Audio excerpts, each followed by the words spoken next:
Assalamualaikum warahmatullahi wabarakatuh. Waalaikumsalam warahmatullahi wabarakatuh.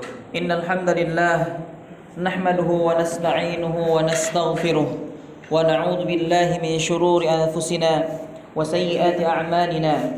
Man yahdihillahu fala mudilla lahu wa man yudlil fala hadiya lahu.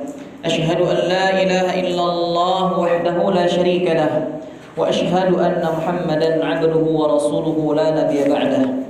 Baik ikhwah, kita lanjutkan materi pembahasan tentang adab kepada Allah Subhanahu wa taala. Alhamdulillah, pekan lalu kita telah mempelajari adab kepada Allah Subhanahu wa taala yang ketiga, yaitu seorang hamba wajib meyakini bahwa yang dapat memberikan manfaat, menolak bahaya, memberikan rezeki, menyembuhkan penyakit, menghidupkan dan mematikan hanya Allah Subhanahu wa taala. Itu pembahasan kita terakhir kemarin. Jadi yang sudah dibahas adab kepada Allah Subhanahu wa taala itu ada tiga. Yang pertama, mengesahkan Allah Subhanahu wa taala pada apa-apa yang khusus baginya. Mengesahkan Allah Subhanahu wa taala itu mentauhidkan Allah dengan tauhid rububiyah, tauhid uluhiyah, dan tauhid asma was sifat. Kemudian yang kedua, seorang hamba wajib beradab kepada Allah Subhanahu wa taala dengan mentauhidkannya, mengikhlaskan ibadah hanya kepada Allah Subhanahu wa taala, mensucikannya, mengagungkannya, takut dan harap hanya kepada Allah Subhanahu wa taala. Tidak boleh dia berbuat kesyirikan kepada Allah Subhanahu wa taala dengan sesuatu apapun, dan wajib menjauhkan segala macam perbuatan syirik besar maupun syirik kecil. Mulai dari yang ketiga, seorang hamba wajib meyakini bahwa yang dapat memberikan manfaat, menolak bahaya, memberikan rezeki, menyembuhkan penyakit, menghidupkan dan mematikan hanya Allah Subhanahu wa taala. Masuk ke adab yang keempat, itu adalah seorang hamba wajib husnudzan, berbaik sangka kepada Allah Subhanahu wa taala, dan tidak boleh suudzan, berburuk sangka kepada Allah Subhanahu wa taala. Jadi sebagaimana disabda Nabi sallallahu alaihi wasallam, ana 'inda dhanni 'abdi. Sesungguhnya aku menurut prasangka hambaku. Jadi kita berbuat husnudzanlah kepada Allah Subhanahu wa taala. Jangan pernah kita merasa Allah ini enggak adil. Itu tidak boleh. Karena Allah Subhanahu wa taala lebih mengetahui kebutuhan seorang hamba. Terutama ketika kita berdoa kepada Allah Subhanahu wa taala, kemudian doa kita tidak dikabulkan, jangan kita langsung suudzon kepada Allah. Tapi kita koreksi apa penyebab sehingga doa kita tidak dikabulkan oleh Allah Subhanahu wa taala. Apakah ada kita berbuat maksiat kemudian kita belum bertobat kepada Allah Subhanahu wa taala? Apakah kita memakan sesuatu yang haram, makan atau minuman kita yang kita makan ternyata haram, dan lain sebagainya. Coba dikoreksi kembali. Kemudian yang kelima, seorang hamba wajib menetapkan nama-nama dan sifat-sifat Allah Subhanahu wa taala. Tidak boleh mentakwilnya. Tidak boleh mengingkari, tidak boleh menyamakan dengan makhluknya, dan tidak boleh menanyakan tentang bagaimana sifat Allah Subhanahu wa taala. Sebagaimana firman Allah Subhanahu wa taala, "Walillahil asmaul husna fad'uuhu biha wa dharul ladzina yulhiduna fi asma'ihi sayujzauna ma kanu ya'malun." Dan Allah memiliki asmaul husna, nama-nama yang baik, bahkan yang terbaik. Maka bermohonlah kepadanya dengan menyebut asmaul husna, dan tinggalkanlah orang-orang yang menyalahartikan, menyelewengkan nama-namanya. Mereka kelak akan mendapatkan balasan terhadap apa yang telah mereka kerjakan. Juga firman Allah Subhanahu wa taala, "Laisa kamitslihi syai'un wa huwas samiul basir." Tidak ada sesuatu pun yang serupa dengan Dia, dan Dia yang Maha mendengar lagi Maha melihat. Surah Asy-Syura ayat 11. Jelas, kita harus apa? Meyakini dan menetapkan bahwa Allah Subhanahu wa taala mempunyai nama-nama yang baik. Tidak boleh kita mentakwil-takwil. Ya, tidak boleh kita mentakwil, mentakyif, merubah, ya, memalingkan maknanya. Tidak boleh. Ya, sebagaimana di dalam firman Allah Subhanahu wa taala yang lain menyebutkan apa? Di surah Ar-Rahman misalnya. Ar-Rahmanu 'alal 'arsy istawa. Apa? Rabb yang Maha Pengasih bersemayam di atas 'arsy. Al-'arsy huna, al-'arsy di sini ini enggak boleh antum takwil. Bagaimana bersemayamnya Allah? Antum tanya, itu enggak boleh. Oh, bersemayamnya Allah itu seperti ini itu enggak boleh. Atau di dalam hadis Nabi sallallahu alaihi wasallam disebutkan, ya, Allah Subhanahu wa taala turun, ya, ke langit di sepertiga malam, dari langit ke bumi. Nah, Allah turun. Wa huwas samiul basir, Allah melihat. Tapi ikhwan, laisa kamitslihi syai'. Allah punya mata, matanya tidak sama dengan mata kita. Allah punya pendengaran tidak sama dengan pendengaran kita sebagai makhluknya. Kita aja sesama makhluk sama enggak? Antum punya mata, Anda juga punya mata. Apakah mata antum dengan mata Anda sama? Antum punya telinga, Anda punya telinga. Apakah telinga antum dengan telinga Anda sama? Tidak. Sama-sama punya mata, sama-sama punya sama-sama punya telinga, ya, sama-sama punya kaki, sama-sama punya tangan, tapi pada hakikatnya berbeda. Sesama makhluk saja sudah berbeda, apalagi dengan Allah Subhanahu wa taala. Kita wajib menetapkan yadullah di dalam firman Allah Subhanahu wa taala, yadullah fawqa aydihim, tangan Allah di atas tangan mereka. Allah berarti punya tangan enggak? Punya. Ya, di dalam nas-nas disebutkan Allah Subhanahu wa taala punya tangan. Tapi apakah sama tangan Allah dengan tangan kita? Berbeda. Laisa kamitslihi syai'. Dalilnya jelas. Makanya Al-Imam Malik menyampaikan, Al-Imam Malik rahimahullahu taala, al-istiwa'u ghair majhul wal kayfiyatu ghair ma'qul, atau al-istiwa'u ma'lum wal kayfiyatu majhul. Boleh dengan menggunakan dua kata ini, di nasnya masing-masing berbeda tapi mempunyai sama artinya sama atau maknanya sama. Ada yang di nas yang lainnya menunjukkan al-istiwa'u ghairu majhul, ya, wal kayfiyatu ghairu ma'qul, ya, wal imanu bihi wajibun was su'alu anhu bid'atun. Pernah mendengar perkataan ini? Pernah, insyaallah pernah disampaikan, ya, ketika antum belajar tauhid. Itu sangat penting sekali memahami, ya, mengimani asma dan sifat Allah Subhanahu wa taala, ya. Istiwanya Allah Subhanahu wa taala ma'lum. Apa? Sudah diketahui. Ya. Dan kaifiatnya, ya, tidak dapat dinalar. Kaifiatnya Allah Subhanahu wa taala itu tidak dapat dinalar, ya, tidak diketahui. Allah Subhanahu wa taala beristiwa, contohnya sederhana, Ar-Rahmanu 'alal 'arsy istawa. Allah Subhanahu wa taala bersemayam di atas 'arsy. Bersemayamnya itu apa? Diketahui, Allah sedang bersemayam. Sahih, al-istiwa. Sedang beristiwa, bersemayam di atas 'arsy. Tapi bagaimana istiwanya Allah? Tidak ada yang mengetahuinya. Ya, makanya tidak boleh ditanyakan, ya Ustaz, bagaimana sih istiwanya Allah? Nggak boleh ditanyakan. Ya, bagaimana tata cara Allah SWT beristiwa?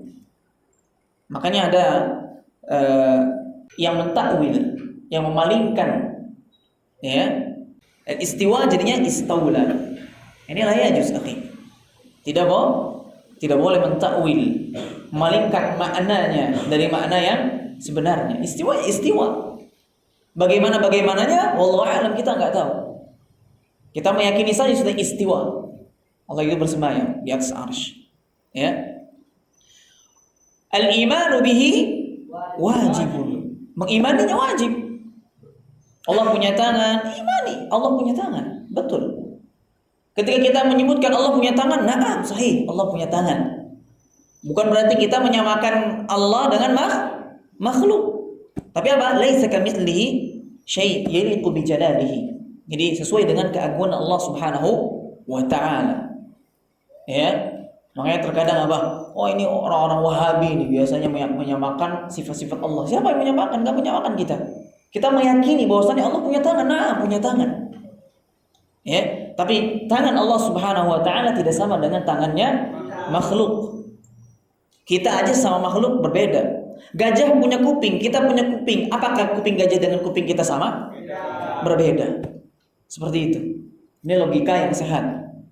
Logika yang sehat, ya. Wal imanu bihi wajibun, tadi mengimaninya adalah wajib. Was su'alu anhu bid'atun. Bertanya tentangnya adalah perkara yang diada-adakan. Perkara yang bid'ah, ya. Muhdats. Ya, bid'ah. Itu enggak boleh. Ya. Wa ma araka illa dhallan. Ya. Dan aku tidak melihatmu kecuali dalam kesesatan. Ini adalah perkataan Imam Malik mengenai apa? Al-istiwa, mengenai asma dan sifat-sifat Allah Subhanahu wa taala. Ya. Jadi kita wajib meyakini seluruh nama-nama dan sifat-sifat Allah Subhanahu wa taala, jangan sedikit pun kita mentakwilnya, mentamtsilnya, ya, mentashbihnya, mentakyifnya, enggak boleh. Tidak boleh. Dan ini adalah manhajnya Ahlus Sunnah wal Jamaah ala fahmi salafil ummah, ya. Baik. Yang keenam adalah wajib mensucikan Allah Subhanahu wa taala dari semua sifat-sifat yang kurang. Ya. Karena semua sifat-sifat Allah Subhanahu wa taala sempurna, tidak ada kekurangan sedikit pun. Sebagaimana firman Allah Subhanahu wa taala di dalam surah Al-Ikhlas, Qul huwallahu ahad, Allahus samad, lam yalid wa lam yulad wa lam yakul lahu kufuwan ahad. Ya. Katakanlah wahai Muhammad, dialah Allah Subhanahu wa taala yang Maha Esa.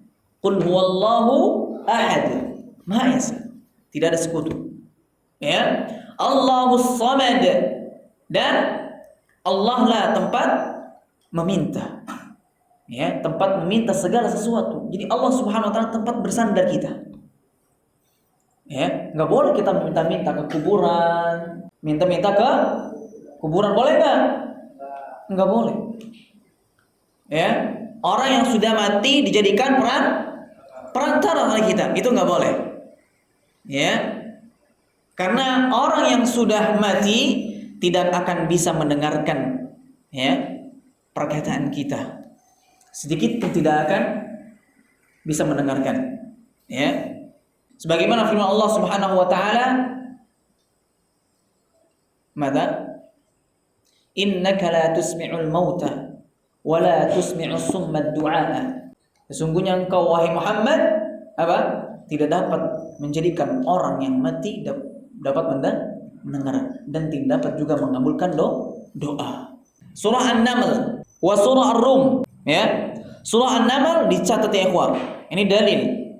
Ya, ini menunjukkan bahwasannya ketika antum meminta-minta ke kuburan, ya, memohon minta uang banyak ke kuburan. Walaupun itu ke kuburan orang-orang soleh, para wali misalnya. Ya, ini enggak boleh. Bertawasul kepada orang mati. Antum bertawasul kepada orang masih hidup boleh enggak? Boleh. Antum datang ke guru antum, ustaz atau Pak Kiai, saya bentar lagi ujian, mohon doanya. Didoakan sama orang hidup tadi, sama orang soleh tadi, itu boleh. Tapi ketika kita meminta kepada orang yang sudah meninggal dunia, yang sudah putus antara hubungannya yang dunia dengan kuburannya, akhiratnya, nggak bisa berhubungan kembali. Ya, tidak bisa berhubungan kembali. Ya. Surah An-Naml bunyinya adalah sama, hampir sama, teman ada sedikit perbedaan lafal saja. Innaka la tusmi'ul mauta wa la tusmi'us summad du'a idza wallaw mudbirin. Ada yang megang mushaf? Khudhil mushaf tarjamah. Nah, man yahmil? Khudh al-an mushaf tarjamah. Man saya khudh? Ramadan. Nah, iftah surah Fatir. Surah Naml. An-Naml. Ya. Al-ayatu 80. Ayat 80. Iqra tarjamah. Sungguh engkau tidak dapat menjadikan orang yang mati dapat mendengar dan tidak pula menjadikan orang yang tuli dapat mendengar seruan apabila mereka telah berpaling ke belakang. Telah berpaling ke belakang maksudnya apa?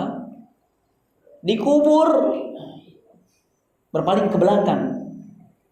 Ya, sudah meninggal dunia kemudian dikubur. Sudah. Terputus sudah. Orang yang tuli bisa nggak mendengar? Nggak bisa kan? Segitu ada orang tulinya ada di sini gitu. Nggak bisa mendengar. Apalagi orang yang sudah meninggal dunia. Ya, yang sudah alamnya sudah berbeda dengan kita. Ya. Di alam kubur, tidak ada di alam dunia. Ya. Surah Ar-Rum. Dibuka lagi, Ramadan. 52 ya, ayat 52. Ar-Rum 52. Nanti siap-siap surah Fatir. Di surah Fatir yang tadi disebutkan. Nah, sama sebenarnya artinya. Coba deh. Maka sungguh engkau tidak akan sanggup menjadikan orang-orang yang mati itu dapat mendengar dan menjadikan orang-orang yang tuli dapat mendengar seruan bila mereka berpaling ke belakang. Nah, sama. Kalau tadi kan ada kalau yang surah Ar-Rum ini ada fa-nya kan? Fa innaka. Ya, kalau yang surah An-Naml innaka. Tidak ada fa-nya. Lafalnya sama. Sekarang buka surah Fatir ayat 22. Wa ma yastawil ahya'u walal amwat. Innallaha yusmi'u man yasha' wa ma anta bimusmi'in man fil qubur. Ayat 22. Wa ma anta bimusmi'in man fil qubur. Terjemahnya baca. Wa ma yastawil ahya. Dari situ bacanya terjemahnya. Dan tidak pula sama orang yang hidup dengan orang yang mati. Allah memberikan pendengaran pada siapa yang dia kehendaki. Engkau tidak akan sanggup menjadikan orang yang di dalam kubur dapat mendengar. Nah, di sini engkau itu kepadanya kepada Muhammad sallallahu alaihi wasallam, Nabi Muhammad sallallahu alaihi wasallam. Kita tuh tidak akan bisa ya menjadikan orang-orang yang ada dalam kuburan itu dapat mendengar. Jelas dalilnya. Ini bukan ayat mutasyabbihah, bukan. Ayat itu kan ada ayat yang muhkamat, ada yang ayat-ayat yang mutasyabbihah. Jelas dalilnya ini bukan ayat yang mutasyabbih. Yang perlu apa? Penafsiran mendalam atau pengecekan mendalam. Ya, ini adalah ayat-ayat yang muhkamat, jelas. Orang yang di dalam kuburan tidak akan bisa mengabulkan dan tidak akan pernah bisa mendengar kita. Mengunjungi kuburan, ziarah kubur silahkan. Ya, tapi untuk apa tujuannya? Untuk mengingat kematian. Dan ziarah kubur yang terjadi, fenomena ziarah kubur yang terjadi di Indonesia ini itulah ziarah kubur yang terlarang. Ya, yang mamnu'. Karena ziarah kubur ada dua pembagiannya, ada yang masyru', ada yang mamnu'. Ada yang disyariatkan, ada yang tidak disyariatkan, itu dilarang. Ya, contohnya ziarah kubur yang disyariatkan berdoa, bukan membaca Al-Quran. Ya, membaca Al-Quran di kuburan boleh nggak? Nggak boleh. Baca Qurannya boleh nggak? Disyariatkan nggak? Tapi tempatnya di kuburan boleh nggak? Nggak boleh. Jelas di situ al-haq wal batil. Jadi kebenaran dengan kebatilan bercampur baur. Ini nggak boleh. Ya, baca Al-Qurannya hakun, betul. Tapi bacaannya di tempatnya di kuburan itu suatu kesalahan. Ya. Makanya sabda Nabi sallallahu alaihi wasallam apa? La taj'alu buyutakum quburan wa la taj'alu qabra 'aidan. Ya, janganlah kalian jadikan rumah-rumah kalian seperti apa? Kuburan. Dan jangan juga apa? Jadikan kuburan itu sebagai apa? Tempat berhari raya. Tempatnya biasanya nih di Indonesia ini kan ketika mengunjungi kuburan kapan? Ketika hari raya kan, tuh Idul Fitri, ya kan? Ketika setelahnya mengunjungi kuburan, Idul Adha. Jadi waktu-waktu khusus. Jadi kuburan itu dijadikan sebagai tempat Aid. Ya, itu nggak boleh. Jadi dikhususkan waktunya nih ziarah kubur nanti setiap setahun sekali itu ketika setelah Aid. Ya, cari-cari berkah gitu, ya. Sampai bawa uang, ambil tanah kuburan, ya na'udzubillah min dzalik. Ini adalah suatu kesyirikan. Ini adalah suatu kesyirikan. Ya jelas tadi. Menghafalkan tuh dalilnya tadi. Orang yang mati nggak bisa dapat mendengar. Ya, yang pertama di surah An-Naml ayat 70 atau 80. 80. Ya. Kemudian yang kedua ada di surah Ar-Rum ayat 52. Yang terakhir ada di surah Fatir ayat 22. Ya, surah Fatir. Baik. Lam yalid wa lam yulad. Apa? Tidak beranak dan tidak pula diperanakan. Ya, makanya nggak ada tuh namanya apa? Tuhan Bapa, Tuhan Ibu, Tuhan Anak itu nggak ada. Sebagaimana yang diyakini oleh orang-orang Nasrani. Ya, tidak ada. Tuhan Bapa, Tuhan Anak, Tuhan Ibu nggak ada. Allah Subhanahu wa taala Ahad. Ya, Esa. Baik. Walam yakul lahu kufuwan ahad, dan tidak ada sesuatu yang setara dengan Allah Subhanahu wa taala, dengan Dia, itu Allah Subhanahu wa taala. Ya. Jadi kita ketika beribadah kepada Allah Subhanahu wa taala, jangan coba-coba kita menyekutukan Allah Subhanahu wa taala, menjadikan Allah Subhanahu wa taala sebagai tandingan, yang menduakan Allah Subhanahu wa taala. Menjadikan Allah Subhanahu wa taala esa, ahadun. Ya, jangan pernah menjadikan Allah Subhanahu wa taala tandingan, tersekutu. Ya. Kemudian yang ketujuh, termasuk adab kepada Allah Subhanahu wa taala adalah melaksanakan salat dengan khusyuk, ya, dan tumakninah, dan senantiasa ingat kepada Allah Subhanahu wa taala sebagaimana firman Allah Subhanahu wa taala, hafizu 'alas salawati was salatil wusta wa qumu lillahi qanitin. Ya, perihalalah semua salatmu dan perihalalah salat wusta. Salat wusta di beberapa tafsir, ya, Ibnu Katsir dan tafsir-tafsir As-Sa'di dan tafsir lainnya dijelaskan al-wusta di sini adalah salat asar. Ya. Dan berdirilah karena Allah dalam salatmu dengan khusyuk. Jadi salat itu juga harus khusyuk. Ya, harus tumakninah. Ya. Fenomena sekarang ini biasanya fenomena apa? Salat tarawih. Ya. Di Indonesia khususnya salat tarawih seperti dikejar-kejar setan. Lebih-lebih malah. Ya kan? Satu rakaat itu cuma berapa detik aja. Dan yang seperti ini ada pengikutnya enggak? Ada. Kesesatan pun banyak pengikutnya. Kalau kita yang berakal sehat kan salat begini kan gimana aja. Ya. Dia bilang, jadi bukan hanya orang-orang yang benar aja yang banyak pengikutnya. Justru orang-orang yang sesatlah juga lebih banyak lagi pengikutnya. Ya. Jadi itu fenomena yang luar biasa dan sering terus berulang ketika bulan Ramadan tiba. Ya. Salat-salat model salat-salat seperti ini. Ya, tidak boleh. Jadi ketika sholat kita diperintahkan untuk tenang, tumakninah. Bahkan ketika antum datang ke sholat nih, ya sudah komat biarin, antum tetap jalan, tapi tidak boleh lari tergesa-gesa. Ya tetap ketika antum datang menuju tempat sholat, antum harus tenang. Ya cepat bukan berarti antum lari-lari yang tergesa-gesa ketika datang. Ya itu tidak boleh. Ya. Baik. Kemudian yang selanjutnya adalah yang ke-8. Mentaati perintah-perintah Allah Subhanahu wa taala dan menjauhi larangan-larangannya, yaitu dengan menjaga dan melaksanakan amalan-amalan yang wajib dan sunnah. Ya. Jadi kita diperintahkan dalam rangka mentaati atau beradab pada Allah dan mentaati perintah-perintah Allah Subhanahu wa taala. Menjauhi larangan-larangan dari Allah Subhanahu wa taala. Ya, jaga salat wajib kita yang 5 waktu. Ya, jaga salat wajib kita yang 5 waktu. Perbanyak amalan-amalan yang sunnah.